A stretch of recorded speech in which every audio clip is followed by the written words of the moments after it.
Hello friends. सो आप लोगों ने आपको पता होगा कि आप लोगों ने डिप्रीसिएशन जैसे बहुत ही सिंपल चैप्टर के अंदर बहुत कुछ पढ़ लिया है और हमने पिछली कैटेगरी जो कवर की थी that was change in the method of depreciation.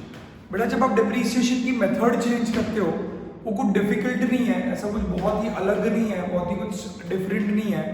The change in a method is quite a simple concept जहाँ पर आपने ये डिसाइड किया कि अब मैं मेथड चेंज करूंगा, तो मेथड जब से चेंज करोगे तब से henceforth आगे वाली मेथड अप्लाई होगी। आप लोगों ने पुराने सारे सम्स भी सॉल्व कर लिए और मैंने आपके टेलीग्राम चैनल पे उसके ऊपर डाउट्स भी डिस्कस कर लिए हैं, राइट। तो मैं आगे बढ़ना चाहूंगा और change in method of depreciation के बाद मैं अगले हेडिंग की तरफ बढ़ना चाहूंगा, that is change in accounting estimates, right. अब देखो होता क्या है, मैं वापस एक बार आपको याद दिला दूं कि इस चैप्टर में हमने सबसे पहले क्या पढ़ा था। तो सबसे पहले हमने इस चैप्टर में बेसिक इंट्रो पढ़ा था, फिर हमने मेथड्स ऑफ कैलकुलेटिंग डिप्रीसिएशन देखे थे, जिसके अंदर हमने दो मेथड्स अभी तक कवर कर लिए हैं, दैट इज स्ट्रेट लाइन और WDV। और भी मेथड्स अभी बाकी, बट वो आपको पता है मैंने लास्ट में कवर करा, ऐसे मैंने कहा।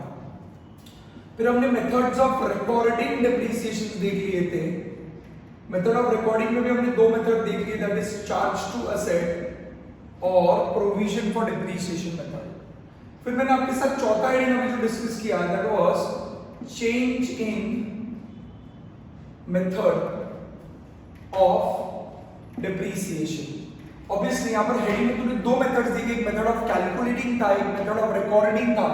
यहां पर चेंज इन मेथड मतलब कौन सी मेथड चेंज हो रही है, ऑब्वियसली कैलकुलेशन वाली, दैट इज SLM से WDV या WDV से SLM। अब मैं जा रहा हूं अगले हेडिंग की तरफ, फिफ्थ हेडिंग की तरफ, जिसका नाम है चेंज इन एस्टिमेट्स।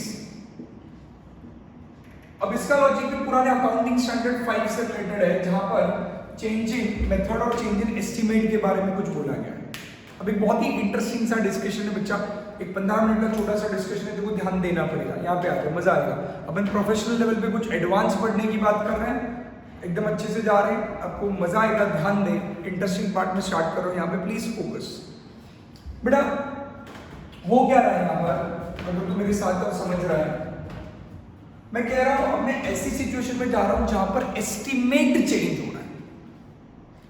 एस्टिमेट बेटा गड़बड़ नहीं कर, दो मेथड में फर्क समझ, दो चीजों के बीच में। तो पहले डिस्कस कर रहा था चेंज इन मेथड, अब तो डिस्कस कर रहा है चेंज इन एस्टिमेट। तो क्या बदल रहा है तेरा, मेथड चेंज हो रहा है और दूसरा क्या चेंज हो रहा है, एस्टिमेट चेंज हो रहा है। इन दोनों में बड़ा डिफरेंस है। मेथड चेंज होना अलग चीज है, एस्टिमेट चेंज होना अलग चीज है। दो मिनट समझ। मेथड चेंज होना मतलब क्या, तू स्ट्रेट लाइन से किधर जा रहा है, WDV से किधर जा रहा है, स्ट्रेट लाइन, ये बदलने को क्या कहा जाता है, चेंज इन मेथड। क्या तू मेरे साथ है। बट जब मैं चेंज इन एस्टिमेट्स की बात करूं, चेंज इन एस्टिमेट्स की बात करूं, it is all together a different concept.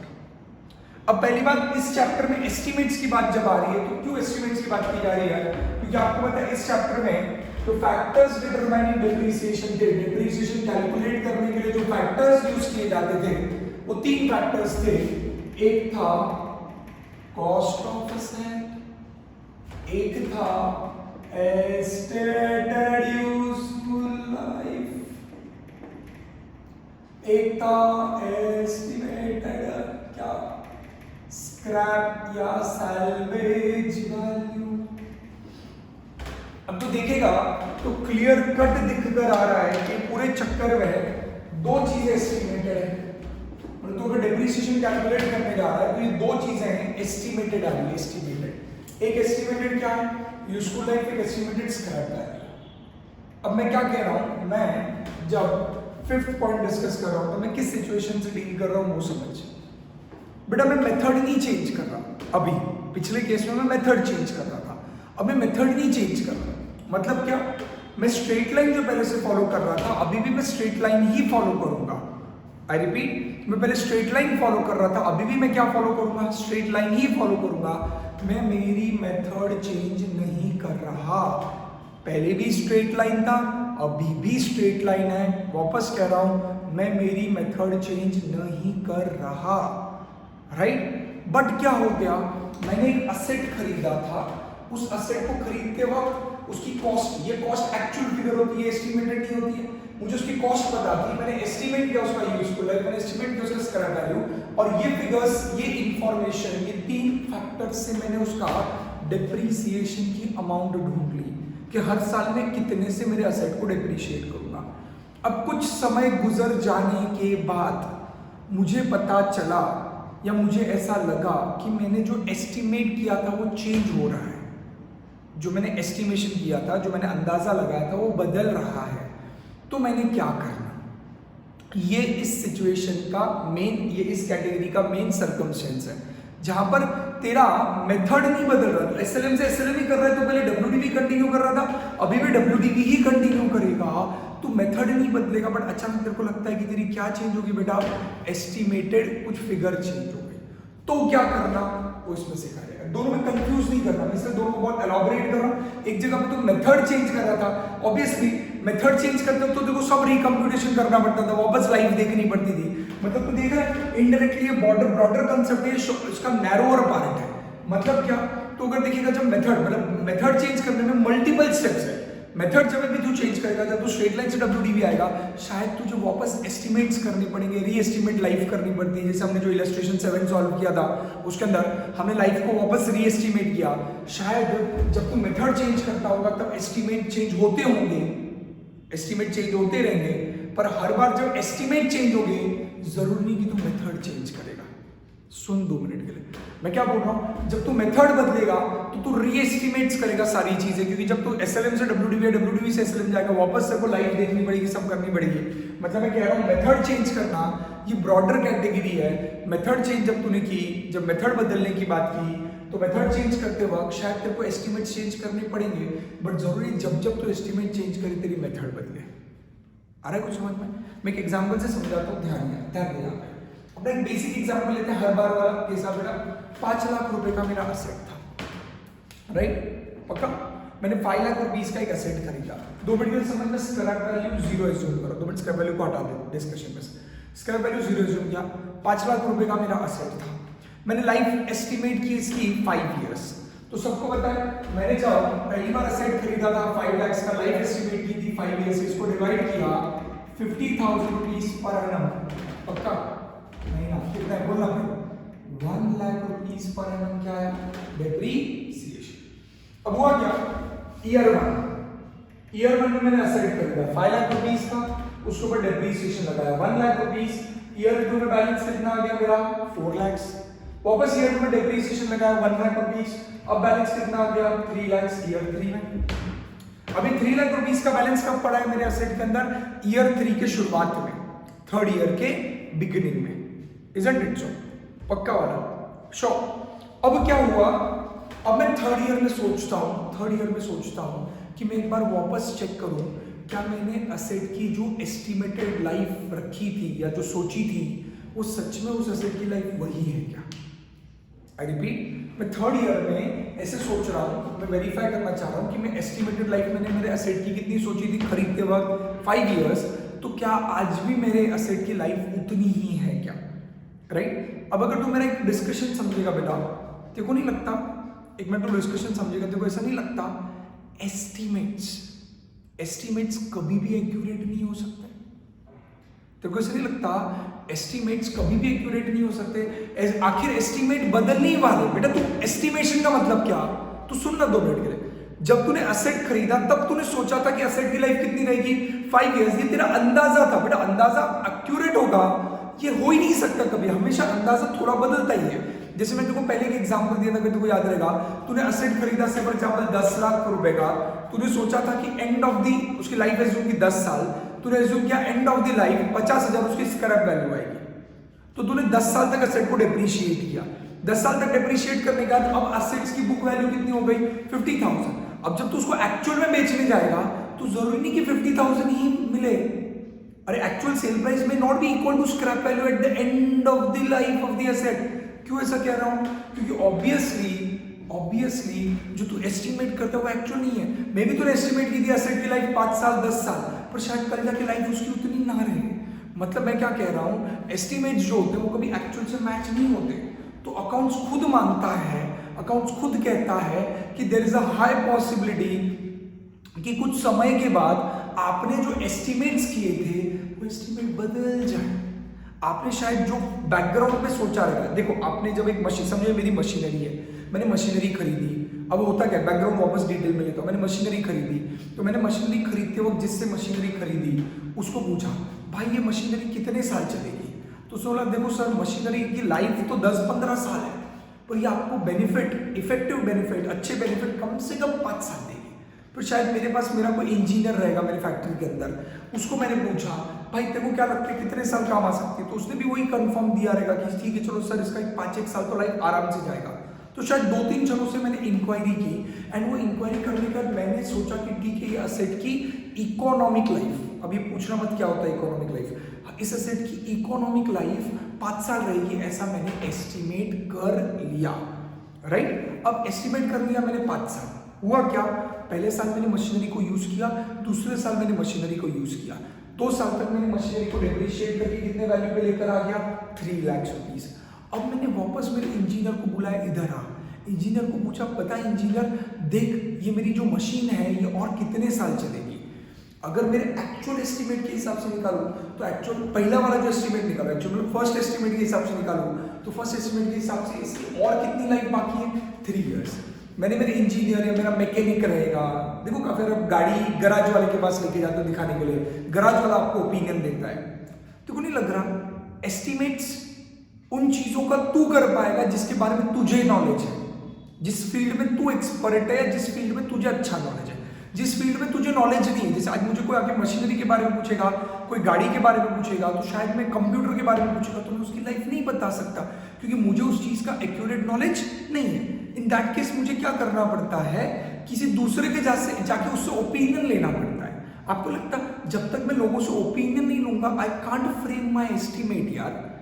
I hope you are with me. समझो मेरी मशीनरी है या मेरी व्हीकल है, व्हीकल रहेगा तो मैं किसी मैकेनिक को बुलाऊंगा, मैकेनिक के पास मेरी व्हीकल लेकर जाऊंगा। मशीनरी है तो कोई इंजीनियर है, कोई पहचान करेगा, उसको बुलाऊंगा जिसको इस फील्ड का नॉलेज है, और उसको पूछता हूँ आज मुझे ऐसा लगा आज कि मेरी एस्टिमेटेड लाइफ जो है, जो मैंने पहली बार एस्टिमेट किया था उस हिसाब से टोटल 5 साल लाइफ थी, जिसमें से 2 साल गुजर चुके हैं और आगे आने वाले 3 साल बाकी हैं। और मैंने उसको पूछा कि देख भाई बता मुझे और इसकी लाइफ कितनी जाएगी?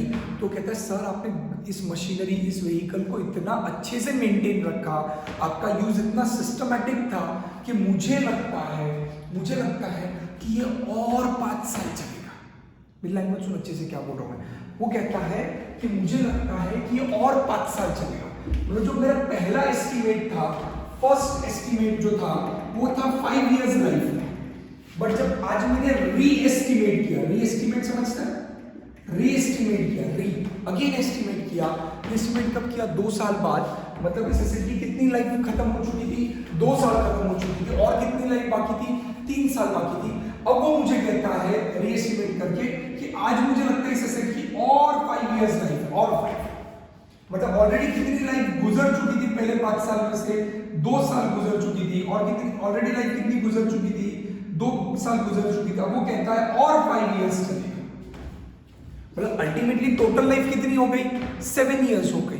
पर मुझे वापस यहां तक सबको समझा, मतलब टोटल लाइफ कितनी हो गई? 7 इयर्स। अब सवाल आता है सर मैं डिप्रिसिएशन कैसे कैलकुलेट करूं? अब क्या करूं अगर मेरी लाइफ चेंज हो रही है? मतलब क्या चेंज हो रहा है? मेरा एस्टिमेट चेंज हो रहा है। तो अकाउंटिंग स्टैंडर्ड 10 कहता है बिल्कुल टेंशन नहीं लेने का, सेम रूल जो हमने पीछे किया था, रात गई बात गई, आज तक जो हुआ वो भूल जा, आज से फ्रेश बिगिन। बेटा same logic, change in method में भी सेम लॉजिक है, चेंज इन एस्टिमेट का भी सेम लॉजिक है कि पिछला जो हो गया वो भूल जा, आज जब तो री एस्टिमेट कर रहा है तो आज की वैल्यू पे तो री एस्टिमेट कर, आज की वैल्यू पे वापस कैलकुलेशन कर। मतलब क्या, ऑलरेडी एसेट की लाइफ कितनी हो चुकी है? 2 साल गुजर चुकी, जो गया वो गुजर गया, वो बीती बातें हैं, वो इतिहास का हिस्सा है, भूल जाओ उसको। आज तेरी बुक वैल्यू कितनी है एसेट की? 3 लाख। आज फ्रेश डेप्रिसिएशन वापस कैलकुलेट कर, रिकैलकुलेशन कर वापस। रिकैलकुलेशन समझता है? अब वापस मैं कैलकुलेशन करूंगा, मैं क्या बोलूंगा? एसेट की अब वैल्यू कितनी रह गई? 3 लाख। मैं प्रीवियस लेक्चर में इस पर चर्चा कर चुका हूं। 5 लाख में से 2 लाख ऑलरेडी डेप्रिशिएट हो चुका है, 1-1 लाख करके। अब बचा कितना है? 3 लाख। 3 लाख को मुझे आगे डेप्रिशिएट करना है, तो 3 लाख डिवाइडेड बाय कितना इयर्स लगेगा? अगले 5 इयर्स। Isn't it so? तो मैं आज मैंने डेप्रिसिएशन को वापस रिकम्प्यूट किया, 3 लाख डिवाइडेड बाय 5 इयर्स, तो कितना हो गया? बोलना जल्दी। बराबर, कितना डेप्रिसिएशन आ गया 60,000। अब ईयर 3 में डेप्रिसिएशन कितना आएगा 60,000, बैलेंस कितना बचेगा 2,40,000। ईयर 4 में वापस कितना आएगा 60,000, समझता है क्या 1,80,000। ईयर 5 में कितना आएगा वापस 60,000, कितना आएगा 1,20,000। अगर मेरा एस्टिमेशन चेंज नहीं होता, अगर मेरा एस्टिमेशन चेंज नहीं होता तो ये ईयर 5 में मेरा असेट अभी तक पूरी तरीके से डेप्रिशिएट हो चुका रहता। पहले मैंने 1-1 लाख रुपए का डेप्रिसिएशन लिया है, अब 60-60 ले लिया। क्यों? क्योंकि मेरी लाइफ जो मैंने एस्टिमेट की थी वो बदल गई। सिंपल कॉन्सेप्ट है, एकदम सिंपल बेटा। जब भी तेरा एस्टिमेट बदलेगा, जब भी तेरा एस्टिमेट चेंज होगा, क्या करने का, पिछली रात गई बात गई, पिछली बातों को भूल जाने का। आज जो वैल्यू है वापस फॉर्मूला, एज इफ आज तूने असेट खरीदा, ऐसा सोचिए आज तेरा असेट है, आज असेट की जितनी भी WDV है वो एज इफ तेरा आज का कॉस्ट बन गया। और उसमें आज की जो असेट की WDV है वो तेरा क्या बन गया, कॉस्ट बन गया। मतलब जब पहली बार कैलकुलेशन करेगा तो तू कॉस्ट लेगा, एस्टिमेटेड यूजफुल लाइफ लेगा, एस्टिमेटेड स्क्रैप वैल्यू लेगा। जब तू चेंज इन एस्टिमेट रहेगा तो कॉस्ट की जगह कौन ले लेगा तेरा WDV। ये एस्टिमेटेड यूजफुल लाइफ क्या हो जाएगी, री एस्टिमेटेड यूजफुल लाइफ हो जाएगी। और एस्टिमेटेड स्क्रैप वैल्यू क्या बन जाएगी, री एस्टिमेटेड स्क्रैप वैल्यू बन जाएगी। और बस तुम्हें वापस वो फॉर्मूला लगा के उस दिन के आगे से नए कैलकुलेशंस के हिसाब से डेप्रिसिएशन कैलकुलेट करने का, एकदम सिंपल। पक्का समझ में आ रहा है मैं क्या बोल रहा हूं, कुछ बैठ रहा है दिमाग में, right? It is obviously very similar to the logic of change in method, but वहां पे कॉन्सेप्ट अलग था, मेथड चेंज हो रहा था। तो पहले स्ट्रेट लाइन से चल रहा था, बट WDV मेथड बदल रहा था बेटा। यहाँ पे तो मेथड ही नहीं बदलेगा, स्ट्रेट लाइन था तो स्ट्रेट लाइन ही कंटिन्यू करेगा, WDV था WDV, बट उसमें ही चेंज हो। बट तेरे को नहीं लगता change in method broader concept था, जिसमें मेथड के साथ साथ जब तू मेथड बदलेगा, जैसे तूने आज अगर डिसाइड किया कि मैं स्ट्रेट लाइन से WDV जा रहा हूँ, तो तेरे को लगता तू जब मेथड बदलेगा तो तू री एस्टिमेट करने ही वाला है, तेरा एस्टिमेट बदलने ही वाला है। देख, एस्टिमेट बदलना कोई बहुत बड़ी बात नहीं है। टाइम टू टाइम तेरे एस्टिमेट्स चेंज होंगे, जैसे अपने हिसाब से होते हैं। छोटा सा एग्जांपल, तूने तेरी पढ़ाई करनी शुरू की, आपका 12th स्टैंडर्ड का अगर एग्जाम, समझो आपके बोर्ड एग्जाम्स हैं, बोर्ड एग्जाम्स की आपने पढ़ाई करना, आपने क्या किया, एस्टिमेट किया। एग्जाम से 3 महीने पहले आप सब 10th बोर्ड पास हुए रहेंगे, 10th बोर्ड सबने एक्सपीरियंस किया रहेगा। तो 10th में आपका क्या हुआ था, एग्जाम को 2 महीना था, आपने एस्टिमेट किया 2 महीने एग्जाम को, इतने चैप्टर्स हैं, किया होगा ना, इतने दिन है, इतने चैप्टर्स हैं, इतने दिनों में मैं फटाफट चैप्टर कंप्लीट कर लूंगा। तो तेरा कैलकुलेशन है कि पर डे तेरे को कम से कम 4 चैप्टर पढ़ने पड़ेंगे, तो अच्छे से तेरे एग्जाम से पहले पूरी प्रिपरेशन हो जाएगी। पहला दिन गया, दूसरा दिन गया, पहले दिन अपने पढ़ाई नहीं की, पहले दिन तो अपने प्लानिंग में मेहनत की थी, राइट? दूसरे दिन तेरा टारगेट था एवरीडे 4 चैप्टर पढ़ने का, दूसरे दिन तूने 2 ही चैप्टर पढ़े। तू बड़ा ऑप्टिमिस्टिक है बेटा, तू सोचा नहीं कोई नहीं, अपन धीरे धीरे ऊपर जाएंगे, स्लोली क्लाइंब करेंगे। तूने बोला अगले दिन मैं कल 3 करूंगा, फिर 4 करूंगा, फिर उसका अगले दिन वापस तेरे से 2 ही चैप्टर हुए, फिर तेरे से 1 चैप्टर हुआ, फिर एक दिन तूने घर पे बीमार हो गया, छुट्टी मारी, फिर एक दिन तेरा बर्थडे आ गया, घर में किसी का बर्थडे आ गया, तो तूने वापस छुट्टी मारी। अब हो क्या गया, 2 महीने में से, मतलब 2 महीने मतलब 60 दिन में से 10 दिन चले गए। अब तेरे पास बचे कितने, 50 दिन। अब तेरे अंदर की अंदर आत्मा तुझे कोस रही है, अरे यार तूने 10 दिन वेस्ट कर दिया, तूने टारगेट अचीव नहीं किया। हुआ रहेगा, हर किसी ने अपने लाइफ में ये सिनेरियो एक्सपीरियंस किया रहेगा, राइट?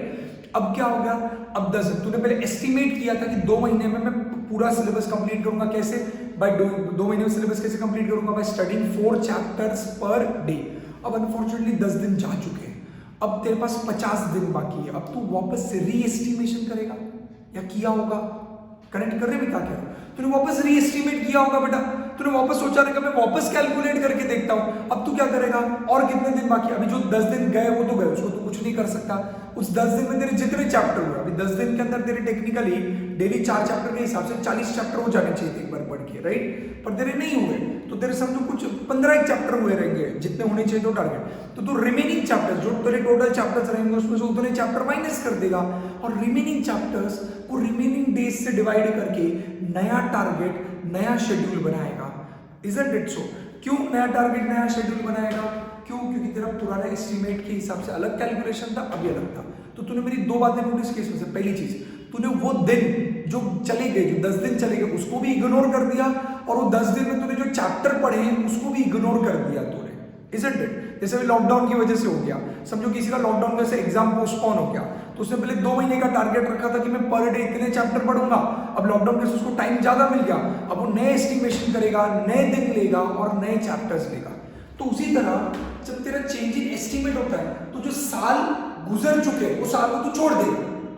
जैसे मैंने कहा इस एसेट की ओरिजिनली एस्टिमेटेड पूरी लाइफ कितनी थी 5 इयर्स, री एस्टिमेटेशन के बाद इसकी पूरी लाइफ कितनी हो गई 7 इयर्स, पर 7 में से 2 साल गुजर चुके, तो 2 साल जो गुजर चुके उसको कंसिडर नहीं करेगा। तो जो गुजरा हुआ समय है उसको भी नहीं गिनना, और वो गुजरे हुए समय में जो चीजें हो चुकी है, जैसे उधर जो चैप्टर तू पढ़ चुका है वैसे यहाँ पे जो डेप्रिसिएशन तू चार्ज कर चुका उसको भी तो भूल जाएगा, तो सिर्फ 3 लाख पकड़ के आगे का कैलकुलेशन करेगा। Am I very clear? ये समझ में आ रहा है सबको? पक्का? एम आई एकदम क्रिस्टल क्लियर है ये चीज? बढ़ू मैं आगे? एकदम सिंपल लॉजिक है, समझ में आ रहा है सबको? एकदम शॉर्ट पक्का वाला? बढ़ू स्टार्ट करें? ये कॉन्सेप्ट सबको क्लियर है? एस्टिमेट चेंज होना कोई बहुत बड़ी बात नहीं। वैसे सिमिलरली तेरे को लगता तेरा स्क्रैप वैल्यू का भी एस्टिमेट चेंज हो सकता है, तो जो भी चेंज होगा देखो पता है तेरा फॉर्मूला क्या है, cost minus scrap value divided by estimated useful life. ये फॉर्मूला तो वापस अप्लाई करेगा, अब सिर्फ कॉस्ट की जगह पे क्या आ जाएगा WDV, एस्टिमेट्स की जगह पे रीएस्टिमेटेड वैल्यू आके रीकंप्यूटेशन पर तेरे डेप्रिसिएशन। कुछ समझ में आ रहा है? पक्का मैं बढ़ूं? इसमें एक पॉइंट नोट करना चाहूंगा, आपके मन में एक डाउट आ रहा रहेगा, मैं बता रहा हूं उसको फिर 2 मिनट ध्यान दें। सर इसका मतलब क्या हर साल हम एस्टिमेट चेंज करेंगे? हो सकता है कि मैंने एक मशीनरी खरीदी, एक व्हीकल खरीदी जिसकी मैंने कुछ लाइफ एस्टिमेट की थी, सिर्फ एग्जांपल 8 साल 10 साल, और फिर कुछ सालों बाद मेरे को लगा कि उस मशीनरी को मैंने इतना एफिशिएंटली यूज किया कि शायद उसकी लाइफ और बढ़ गई, राइट? या फिर मैंने उस मशीनरी को या मेरे एम्प्लॉइज ने उस मशीनरी को, उस व्हीकल को इतना खराब यूज किया है कि मैंने ओरिजिनली 10 साल लाइफ एस्टिमेट की थी, अब मेरे को लग रहा है वो 8 साल से ज्यादा नहीं चलेगी। ऐसा भी हो सकता है, क्योंकि जब तू री एस्टिमेट कर रहा है तो ओरिजिनल एस्टिमेटेड लाइफ से ज्यादा लाइफ भी हो सकती है, ओरिजिनल एस्टिमेटेड लाइफ से कम लाइफ भी हो सकती है। ओरिजिनल एस्टिमेटेड स्क्रैप वैल्यू से ज्यादा स्क्रैप वैल्यू भी री एस्टिमेटेड स्क्रैप वैल्यू हो सकती है या कम भी हो सकती है। तो समझ में आ रहा है? अनफॉर्चुनेटली तेरे सिलेबस में री एस्टिमेटेड स्क्रैप वैल्यू के सम्स नहीं है, तेरे सिलेबस में मेनली जो सम्स दिए गए बेटा री एस्टिमेशन ऑफ लाइफ के सम दिए गए। तो जो देखो सम्स दिए गए उसमें अपन क्या री एस्टिमेट करते हैं, लाइफ को री एस्टिमेट करते हैं, ऐसे सम्स तेरे सिलेबस में। बट तू मेरी बात समझ, अगर स्क्रैप वैल्यू को भी री एस्टिमेट करने का नौबत आया तो भी कुछ नया नहीं करना, बस वो फॉर्मूले में नई वाली स्क्रैप वैल्यू लेकर सॉल्व कर देना। क्या तू मेरा लॉजिक थोड़ा सा समझ रहा है? अब इसमें मैं एक पॉइंट ऐड करना चाहूंगा कि आपको ये सोचना है क्या सर मैंने हर बार ये री एस्टिमेट करना? तो अकाउंटिंग स्टैंडर्ड कहता है नहीं बेटा, तूने ये जो रिकम्प्यूटेशन करा, तूने मेरी भाषा समझी? रिकम्प्यूटेशन मतलब डिप्रिसिएशन का रिकैलकुलेशन करना। ये रिकैलकुलेशन कब करेगा? जब तू री एस्टिमेट करेगा ना, तेरा एस्टिमेट चेंज होगा। अकाउंटिंग स्टैंडर्ड 10 कहता है कि ये रिकैलकुलेशन, रिकम्प्यूटेशन तभी करना जब there is a material change in estimate. बेटा मेरी भाषा सुन, मैं कह रहा हूं अकाउंटिंग स्टैंडर्ड 10 कहता है कि ये जो तू रिकैलकुलेशन करेगा ये कब करेगा? When there is a material change in estimate. Material change in estimate मतलब क्या? कुछ सिग्निफिकेंट चेंज है एस्टिमेट्स में। जैसे मैंने पहले लाइफ एस्टिमेट की थी 10 साल, समझो 2 साल गुजर चुके, अब लाइफ कितनी बची 8 साल। अब री एस्टिमेट करने बैठे तो मेरे को लगता है कि रिमेनिंग 8 साल नहीं 9 साल होगा, तो शायद 1 साल से लाइफ बदलना, 10 साल के एसेट की 1 साल से लाइफ बदलना is not a material change. तो इतना कुछ बहुत बड़ा चेंज नहीं होगा उससे। तो फिर अगर वो थोड़ा सा बदलाव हो रहा है तो फालतू का रिकम्प्यूटेशन मत करो उस टाइम पे, नहीं तो ये एक्सरसाइज तो हर साल करते बैठोगे, हर साल आपके एस्टिमेट्स बदलते रहेंगे, क्योंकि एस्टिमेट्स जैसे समय गुजरेगा चेंज होगा। क्यों? क्योंकि बेटा जब तू एस्टिमेट करता है तो जितना दूर का एस्टिमेट तू आज करेगा उतना अनक्लियर होगा। सुन 2 मिनट मेरी बात, मतलब मैं तेरे को बोलूं चलो ठीक है अभी तो लॉकडाउन चल रहा है, कोरोना चल रहा है, तो आज तो कुछ भी एस्टिमेट नहीं कर सकता, भगवान भरोसे सब चल रहा है, क्या होगा किसी को पता नहीं। बट अगर मैं नॉर्मल सिनेरियो कंसिडर करूं, एकदम नॉर्मल वाला केस जहाँ पे कोरोना लॉकडाउन कुछ नहीं है, नॉर्मल सिनेरियो की अगर मैं बात करूं तो नॉर्मल सिनेरियो में अगर मैं तेरे को 1 महीने बाद का कुछ अंदाज लगाने बोलूंगा, 6 महीने बाद का कुछ अंदाज लगाने बोलूंगा, 2 साल बाद का, 3 साल बाद का, 10 साल बाद का कुछ एस्टिमेट करने बोलूं, तो जितना नजदीक का तो एस्टिमेट करना चाहेगा उतना एक्यूरेट होगा। शायद 1 महीने बाद क्या होगा इसका अंदाजा तू ज्यादा एक्यूरेटली लगा पाएगा, बट 10 साल बाद क्या होगा उसका अंदाजा आज तो एक्यूरेटली नहीं लगा पाएगा। तो आज जब तू एसेट खरीद रहा है तो एसेट को मे भी तू एस्टिमेट कर रहा है 5-10 साल यूज होने वाला है, लॉन्ग टर्म एस्टिमेट कर रहा है, पर जैसे जैसे समय गुजरेगा पिक्चर क्लियर होता है, पिक्चर क्लियर होता है तो तेरे को समझना चालू होता है कि तूने जो अंदाजा लगाया था, तूने जो एस्टिमेट किया था वो कितना एक्यूरेट है नहीं है। क्या तेरे एस्टिमेट से कुछ डेविएशन है, नहीं है। ये चीजें तेरे को बाद में समझती है ग्रेजुअली। तो देखने गए तो हर साल एवरी ईयर तेरे को ऐसा लगेगा कि मैंने जो एस्टिमेट किया था और एक्चुअल जो अलग जा रहा है, पर इसका मतलब ये नहीं कि हर साल तू रिकम्प्यूटेशन करते बैठे तूने उसी साल रिकम्प्यूटेशन करना जिस साल तुझे ऐसा महसूस होता है कि तूने जो पहले एस्टिमेट किया था और बाद में जो एक्चुअल सिनेरियो आ रहा है, या जैसे समय गुजर रहा है, तेरा एस्टिमेट जो तूने किया था वो मटेरियली चेंज होता हुआ तुझे नजर आ रहा है, ड्रास्टिकली बदलता हुआ नजर आ रहा है। छोटे छोटे चेंजेस की वजह से रिकम्प्यूटेशन करते बैठने का नहीं। जैसे मे भी तूने एसेट खरीदा होगा 10 लाख रुपए का, तूने तभी स्क्रैप वैल्यू एस्टिमेट की होगी 50,000 रुपए की, बट कुछ समय बाद तेरे को समझ में आया, 2-3 साल बाद समझ में इसकी स्क्रैप वैल्यू 50 नहीं 60,000 रुपए होगी। तो 10,000 रुपए बढ़ना इस माइनर चेंज, 10 लाख रुपए के एसेट के ऊपर 10,000 रुपए का चेंज इज इमटेरियल या लेस मटेरियल, इतना बड़ा इंपॉर्टेंट चेंज नहीं है। तो अगर बड़ा चेंज नहीं है तो रिकम्प्यूटेशन करते बैठने का नहीं, नया कैलकुलेशन करते बैठने का ही। इधर तक सबको समझा है, बैकग्राउंड क्लियर है, कंफ्यूज नहीं करना दो के बीच में। वहां पे तू मेथड बदल रहा था, हाँ वो मेथड बदलने में इनडायरेक्टली तू ये भी कर रहा था, ये भी कर रहा था, पर यहाँ पर हम सिर्फ ये डिस्कस करें जहाँ पे तू मेथड ही नहीं बदल रहा है, सिर्फ एस्टिमेट्स तेरे बदल रहे, तब क्या हो। और एस्टिमेट बदलना is a normal thing, it's not a huge thing. जब एस्टिमेट ड्रास्टिकली चेंज होंगे तो रिकम्प्यूटेशन करो और उस हिसाब से रिकैलकुलेशन करो। बढ़ू आगे, समझाइए। देखिए इसके ऊपर एक इलस्ट्रेशन, आ जाओ चलो क्विकली। इलस्ट्रेशन नंबर 8 ओपन करें फास्ट। आगे खोला, पढ़ा क्या? श्योर? चलो अब illustration 8, a machine costing rupees 6 lakhs is depreciated on a straight line basis। तेरी मशीन की कॉस्ट कितनी थी बेटा? 6 lakhs, और तू उसको डेप्रिशिएट कौन से बेसिस पे कर रहा था? Straight line basis, assuming 10 years working life and nil residual life. तो लाइफ कितनी एस्टिमेट की थी बेटा? 10 साल और नील रेसिडुअल लाइफ, बराबर? पक्का? बराबर? फॉर 3 years, हाँ, nil residual life for 3 years, the estimates of remaining useful life after 3rd year was reassessed as 5 years। अभी थोड़ा प्रिंटिंग मिस्टेक उसको इग्नोर करें। उन्होंने क्या बोला था कि दोनों वर्किंग लाइफ क्या पकड़ी थी? 3 एनुअल रेसिडुअल वैल्यू कंसीडर की थी। 3 साल तक, फॉर 3 years मतलब वो कहना चाह रहे 3 साल तक तूने डिप्रिसिएशन चार्ज किया, और 3 साल बाद the estimate of remaining useful life after 3rd year was reassessed as 5 years। ये तो गड़बड़ हो गई। क्या गड़बड़ हो गई बता जल्दी। तूने लाइफ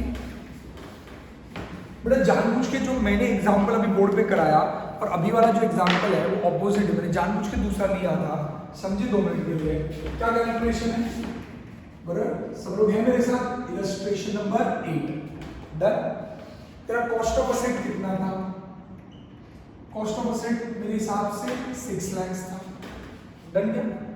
तेरी पहली यूजफुल लाइफ कितनी थी? 10 years थी। सैल्वेज वैल्यू कितना था? नील था। तो पहले तू वर्किंग नोट मतलब कैलकुलेशन करके डेप्रिसिएशन निकालेगा। बेटा यहाँ पर तुझसे कोई अकाउंटिंग नहीं पूछेगा, 2 मिनट समझ। यहाँ पर अकाउंटिंग नहीं पूछेंगे इस सब में सिर्फ वर्किंग ही पूछेंगे। ये सब वर्किंग नोट वाले हैं। क्या पूछना चाहेंगे ये लोग तेरे से कि बता एस्टिमेट बदलने से अब नया डेप्रिसिएशन क्या हो गया, या देखो अगर पूछा इन केस कि बता एस्टिमेट बदलने से अब बैलेंस क्या बचा असेट का। अगर तुझे बैलेंस पूछेंगे असेट का तो तू क्या कैलकुलेट करेगा? तो ज्यादा प्रेफरेबल क्या रहेगा? अकाउंट बनाना प्रेफरेबल रहेगा। पर बिना अकाउंट बनाए भी ये सम सॉल्व हो सकते हैं, क्योंकि बहुत ही सिंपल और बेसिक सम्स है। सिचुएशन ही बहुत सिंपल है, कोई बहुत कॉम्प्लेक्स सिचुएशन नहीं। तो देखो बता तेरा डेप्रिसिएशन पर एनम कैसा है? तूने कैलकुलेट कर लिया 6 lakhs divided by 10 years, depreciation की अमाउंट कितनी आ गई बेटा? 60,000 पर एनम। याद पक्का? अब लैंग्वेज पकड़ अच्छे से। मुझे ये सवाल है तेरे से कि तू 2 साल का के बाद चेंज कर रहे हैं 3 साल के बाद। लैंग्वेज पढ़ अच्छे से। The estimated remaining life after 3rd year बोला। क्या बोला? Estimated useful life after 3rd year was reassessed as 5 years। मतलब तेरा असेट, इधर मैं लिख रहा हूं, तेरा असेट 1st year हो गया, 2nd year हो गया, 3rd year हो गया। ये रीएस्टिमेशन कौन से ईयर में हो रहा है बेटा? 4th year में। रीएस्टिमेशन कब हो रहा है बेटा? 4th year में। Isn't it so? अब मैं पूरा सिचुएशन डिस्कस कर लेता हूं। तूने एक्चुअल लाइफ जो पहली वाली एस्टिमेट की थी वो कितने एस्टिमेट की थी 10 साल बराबर। पर फोर्थ ईयर में मतलब 3 इयर्स कंप्लीट होने का फोर्थ ईयर में तुझे ऐसा लगा कि इसकी रीएसेस जो अगली लाइफ थी वो 5 इयर्स थी। तो 5 इयर्स कब से थी बेटा? आफ्टर थर्ड ईयर, मतलब वो पूरे 10 साल चला ही नहीं। तो पहले कितने साल गुजर चुके थे? 3 साल, और नए साल कितने आ गए? 5। मतलब नई वाली एस्टिमेटेड लाइफ, टोटल लाइफ कितनी हो गई? 8 इयर्स। मतलब पहली बार तूने जब एस्टिमेट किया था तो लाइफ कितनी एस्टिमेट की थी?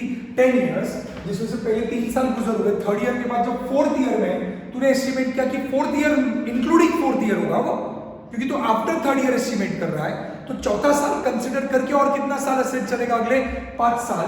मतलब पहले जो 10 साल एस्टिमेट की थी अब उसको चेंज होकर कितने साल पे आ गए? तो 8 इयर्स। मतलब मैंने जो बोर्ड पे एग्जांपल लिया उसमें री एस्टिमेशन में लाइफ बढ़ रही थी, ये एग्जांपल में री एस्टिमेशन में लाइफ। यहाँ पर एक इंपॉर्टेंट पॉइंट मैं ऐड करना चाहूंगा बेटा, यहाँ पर ना क्वेश्चन में लोग जानबूझ के तेरे को परेशान करेंगे। 2 लैंग्वेज में तेरे को नई लाइफ बताई जा सकती है। एक लैंग्वेज जो इस क्वेश्चन में दी गई है, क्या बोला है?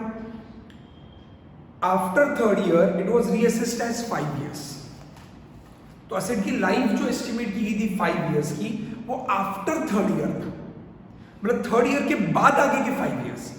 मैं इसी क्वेश्चन को घुमा के तेरे को ये बोल सकता हूं that after third year the total life of the asset was reassessed as 8 years। मतलब मैं क्या कहना चाह रहा हूं, तुझे 2 प्रकार के क्वेश्चन कैसे आ सकते हैं। एक क्वेश्चन वो आएगा जहां पर तुझे ये लोग क्या करेंगे? नई लाइफ बताएंगे, बट नई लाइफ कैसे बताएंगे एसेट की? आई रिपीट, 2 प्रकार के क्वेश्चन आ सकते हैं, 2 प्रकार से सेंटेंस आ सकता है। एक सेंटेंस क्या आ सकता है? तेरे को नई लाइफ देंगे, नई वाली। तो नई लाइफ कैसे बोलेंगे? आगे वाली नई लाइफ कितनी रीएस्टिमेट की है वो बताएंगे, या तेरे को रीएस्टिमेटेड टोटल लाइफ बोल देंगे। यही सम को 2 भाषा में कैसे बोला जा सकता है? जैसे बोला after third year it was reassessed as 5 years, तो थर्ड ईयर के बाद 5 इयर्स था, या estimated life was estimated to be total 8 years.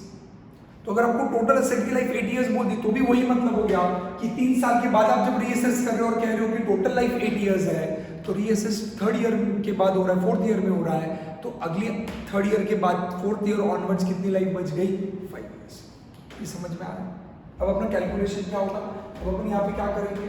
Upon working करते हैं, वर्किंग, राइट? ये वर्किंग आ गया। अब अपन यहाँ पे लिखते हैं पहले पुराना वाला कैलकुलेशन, बराबर? क्या कॉस्ट कितना था? कॉस्ट ऑफ एसेट कितना आएगा? कितने पे आता बेटा? 6 lakhs। उसमें से मैं लेस कर दूंगा डेप्रीसिएशन फॉर 3 इयर्स। अब मैं ये वर्किंग क्यों कर पा रहा हूं बेटा? क्योंकि स्ट्रेट लाइन मेथड है। तो बोले इतना स्ट्रेट लाइन मेथड में मैं शॉर्टकट मार सकता हूं, सीधा 3 साल का डेप्रीसिएशन 60,000 into 3 years ले लूं सीधा। अरे मानता है क्या? सीधा इट्स पॉसिबल ना, उधर पॉसिबल है। क्यों पॉसिबल है? Straight line. डब्ल्यूडीबी रहता तो मेरे को नहीं पॉसिबल था, मेरे को चार्ट बना के ही करना पड़ा था, पर स्ट्रेट लाइन है इसलिए ये पॉसिबल है। तो 60,000 into 3 तो कितना आ गया? 1,80,000, बराबर क्या? सो बैलेंस मतलब डब्ल्यूडीबी बराबर एट द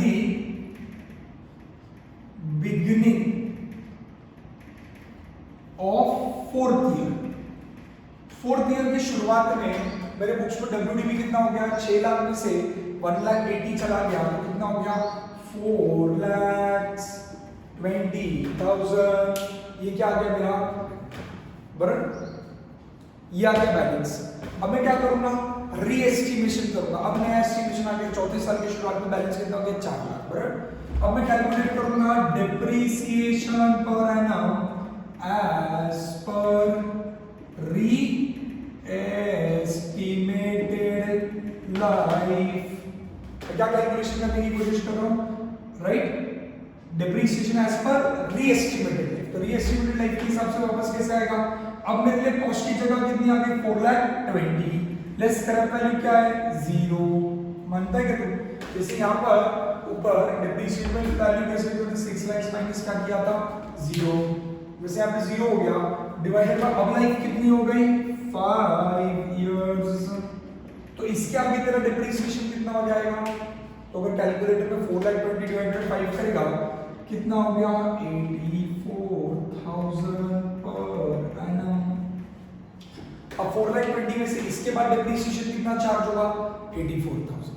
तो पुराने डिप्रिसिएशन जो ओल्ड मेथड के हिसाब से था वो कितना था 60 था। अब तू खुद कॉमन सेंस नहीं लगा सकता, पहले लाइफ ज्यादा थी, लाइफ बढ़ेगी तो पर एनम डिप्रिसिएशन कम होगा, क्योंकि लाइफ से तो तू डिवाइड करता है, नीचे डिनोमिनेटर में तेरी लाइफ होती है, इसकी वजह से तू जब डिवाइड करेगा तो तेरी लाइफ जितनी ज्यादा उतना पर एनम डिप्रिसिएशन कम हो गया। तो पहले तो पूरे एसेट को 10 साल के लाइफ में डिवाइड कर रहा था, 60 हो गया। अब 10 साल में से 3 साल गुजर चुके, बचे हुए और 7 साल बचे थे टेक्निकली, बट आपने बचे हुए 7 साल को रिड्यूस करके, रिमेनिंग 7 इयर्स को रिड्यूस करके, देखो डिस्कशन 2 पॉइंट ऑफ व्यू से हो सकता है।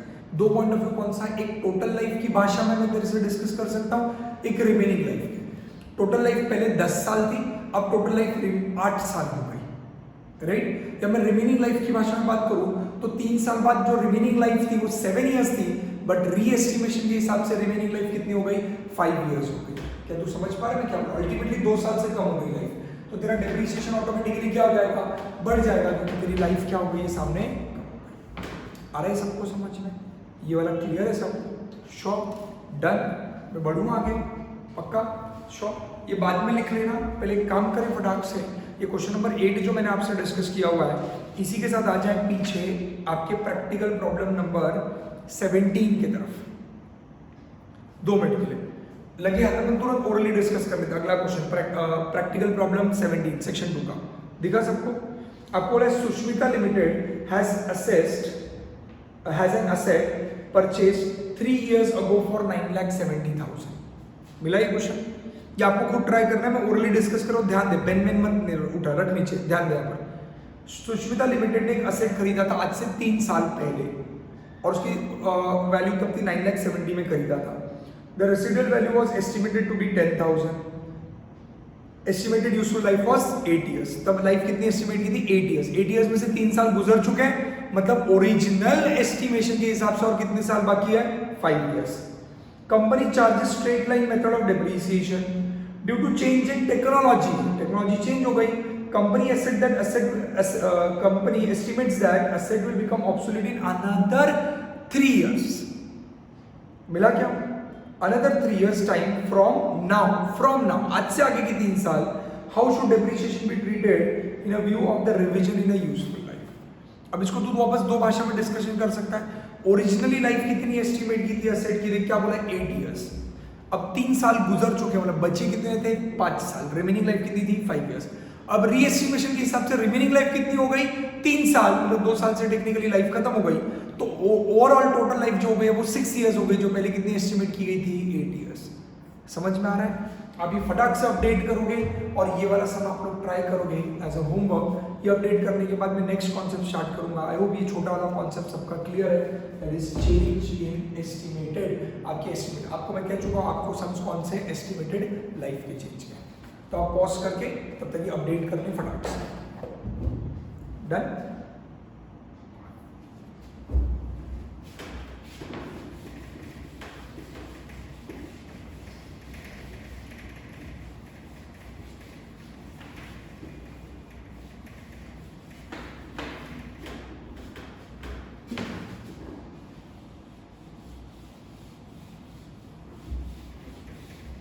सो फाइनली हम लोगों ने छोटे छोटे कॉन्सेप्ट्स कवर कर लिए यहाँ पर, राइट। आई होप आप लोगों को इधर तक का पार्ट एकदम क्लियर है। ये पूरा चार्ट है जो अभी तक हमारा हो चुका है, राइट। अब मैं एकदम छोटा सा आखिरी का कॉन्सेप्ट स्टार्ट कर रहा हूँ। इट विल टेक शॉर्ट, एकदम छोटा सा थ्योरेटिकल कॉन्सेप्ट है, आपको यहाँ पे थोड़ा ध्यान देना है। ये कॉन्सेप्ट थ्योरेटिकल कॉन्सेप्ट है, इसका अकाउंटिंग नहीं सीखना अपने को, यहाँ पे कुछ नहीं है। That is revaluation of asset, revaluation of asset है सब लोग यहाँ पर। आई होप आपको ये आखिर के 2 हेडिंग समझे। एक जगह पे तो मेथड चेंज करता है, एक जगह पे तो क्या चेंज करता है? एस्टिमेट चेंज वाले सब में आपको अकाउंटिंग नहीं पूछते, सिर्फ यही जनरली पूछते बताओ कि अब एस्टिमेट बदल गया हमारा तो नया डिप्रिसिएशन कितना होगा। और फ्रैंकली बोलूं आपके बुक में एसएलएम मेथड की ही सम दी है, क्योंकि अगर डब्ल्यूडीपी मेथड के अगर आपको सम देंगे तो आपको फॉर्मूला यूज करना पड़ेगा अंडर रूट वाला, और उसमें लाइफ चेंज हो जाएगी तो वापस वो अंडर रूट का प्रॉब्लम आता है। इसलिए इंस्टीट्यूट जानबूझ के वो आपको वैसे टाइप के सम्स नहीं देती है।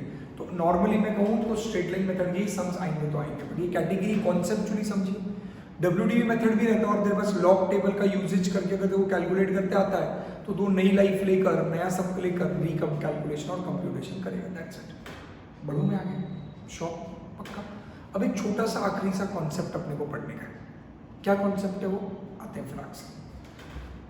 बेटा अब मैं कह रहा हूँ रीवैल्यूएशन ऑफ एसेट। अब जो मैं समझा रहा हूँ 2 मिनट अच्छे से समझ, अच्छे से सुन। बेटा जब भी कोई एसेट रीवैल्यू किया जाता है तो बोलेगा सर हाँ ना सर हमने रीवैल्यूएशन पढ़ा है या देखा है। जिनका 12th स्टैंडर्ड हो गया वो कहेंगे सर हमने एडमिशन रिटायरमेंट डेथ वाला जो चैप्टर है पार्टनरशिप का वो देखा है। ये वो रीवैल्यूएशन नहीं है। जिनका 12th हो चुका है वो लोग 1 मिनट में समझ लें। वहाँ पे आप जो रीवैल्यूएशन कर रहे थे, वहाँ पे जो आप रीवैल्यूएशन कर रहे थे वो स्पेशल सर्कमस्टेंसेस में कर रहे थे।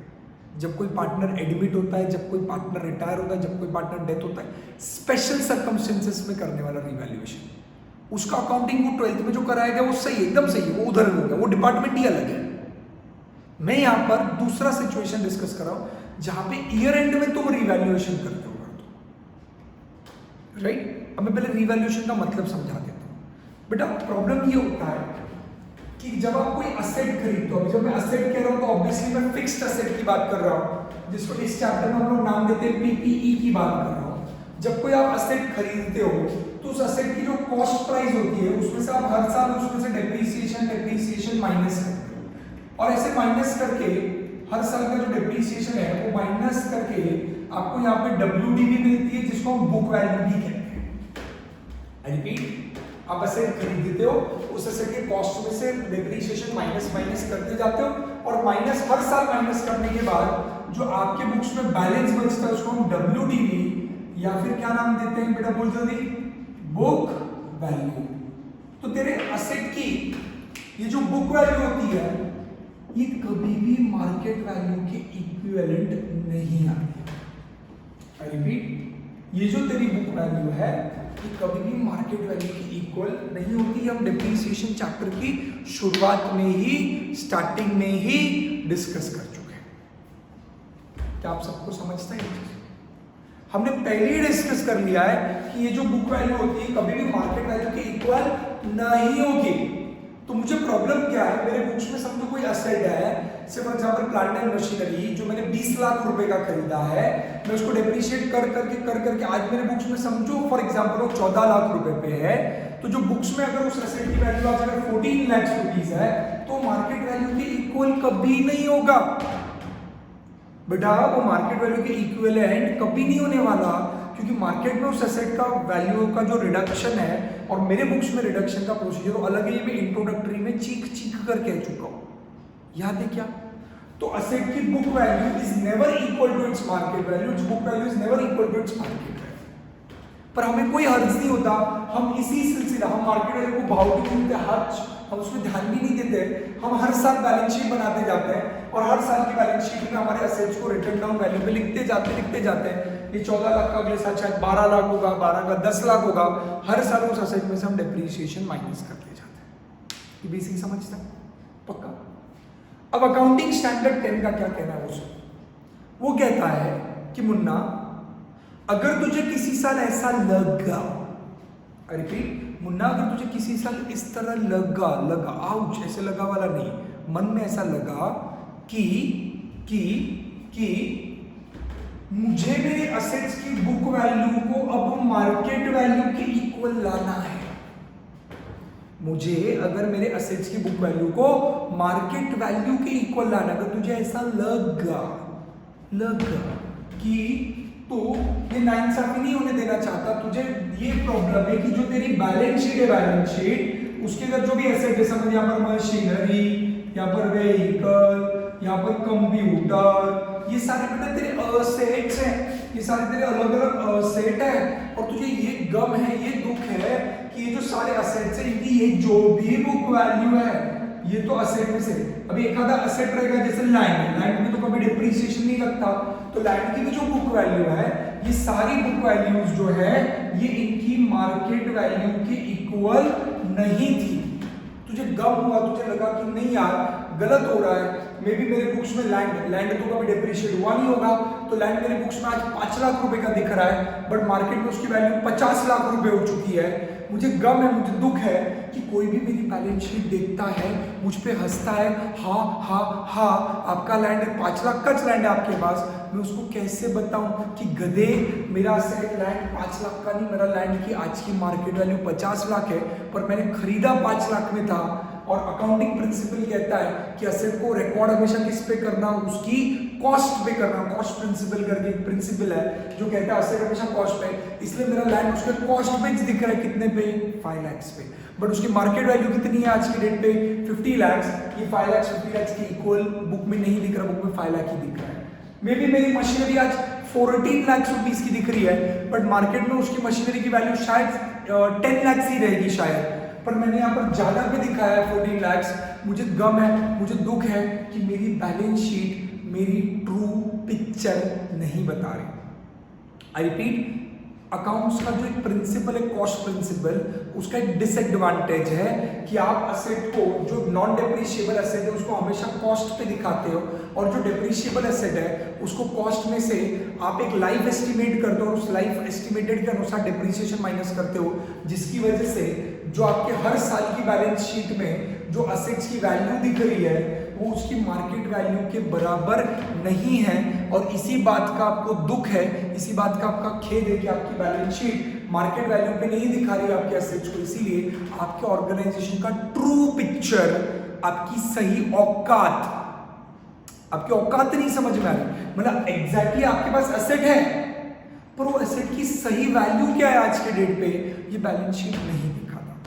तो अगर आपको ऐसा लग रहा है कि there is a material difference, देखो मैंने पहले भी वर्ड यूज किया, material difference between book value and market value, आपको ऐसा लगता है कि मार्केट वैल्यू बहुत अलग है और आपकी बुक वैल्यू बहुत ही अलग है, आपको लगता है नहीं ये बहुत ही बड़ा डिफरेंस है book value and market value के अंदर, और आपकी बैलेंस शीट कुछ भी दिखा रही, मतलब कुछ भी वैल्यूज दिखा रही है, जबकि मार्केट वैल्यू कुछ अलग ही है, मतलब इधर उधर नॉर्थ साउथ जैसा, ये दूरियां हो गई है बहुत सारी वाली, किसके बीच में, book value and market value. अगर there is a material difference and your balance sheet is not showing your true picture, then you are permitted to revalue your asset. Then accounting standard कहता है कि आप आपके assets को क्या करो, revaluation करो। रीवैल्यूएशन करो मतलब क्या करो, अब एसेट्स को किसके इक्वल लेके आओ, मार्केट वैल्यू के इक्वल। बैकग्राउंड समझ में आ रहा है, क्लियर है? तो आप एसेट को क्या करोगे, रीवैल्यू कर सकते हो, it is permitted, it is allowed कि आप आपके एसेट्स को रीवैल्यू करना चाहो तो करो, हमें कोई प्रॉब्लम नहीं, हम आपको अलाउ करेंगे, हम आपको परमिट करेंगे कि आप एसेट को रीवैल्यू करो। ये क्लियर है? इधर तक सबको समझा? पक्का वाला? श्योर? डन? एकदम क्लियर? अब एसेट अगर रीवैल्यू हुआ, अब अगर एसेट रीवैल्यू हुआ तो कैसे रिवैल्यू होगा और क्या कैलकुलेशंस होंगे, राइट? क्या वो अब हम डिस्कस करेंगे नेक्स्ट लेक्चर के अंदर। डन? इधर तक का कंसेप्ट समझा, चेंज इन एस्टिमेट समझा, रीवैल्यू कब अलाउड है ये समझा, अब रीवैल्यू कैसे करना और उसके रिगार्डिंग अकाउंटिंग स्टैंडर्ड के क्या रूल्स है उसके बारे में हम लोग आगे चर्चा करेंगे। फाइन, तब तक के लिए आज के लिए हम यहीं पर रुकेंगे। Have a nice time, bye bye, take care.